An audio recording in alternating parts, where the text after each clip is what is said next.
कारकुनान है उनके ऊपर हमारे जो पुलिस वाले भाई हैं। और ये मज़े की बात ये है, जो मायूब तरीन बात मुझे लगी है इस टाइम पे आके, ये कोई नारे लगाते हुए कलमा शहादत, पता नहीं कौन कौन से नारे लगाते हुए पुलिस वाले जो है कि मकबूजा कश्मीर को आज़ाद करवाने जा रहे थे। और वो देखिए गाड़ियों वो देखिए। और इस टाइम पे जो पानी फेंका जा रहा है इसके अंदर कोई ना कोई फ्लूइड इस किस्म का है कि सांस आना भी बंदे को बंद हो जाता है। ये मनाजिर है इसका, वो देखिए वो वैने तोड़ना स्टार्ट कर दी पुलिस वालों ने, वो जो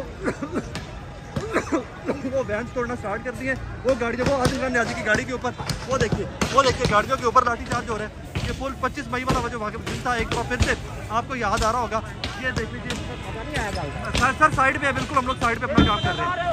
ये देख लीजिए जी इस टाइम पे, ये देख लीजिए वो तमाम गाड़ियाँ जो थी उनके ऊपर इस टाइम पे और लाठीचार्ज किया जा रहा है। गाड़ियाँ तोड़ दी गई हैं, तमाम गाड़ियाँ जो इस टाइम के ऊपर यहाँ खड़ी हुई थी मॉल रोड के ऊपर, ये तमाम की तमाम गाड़ियों को पुलिस वाले एसपी साहबान डीएसपी साहबान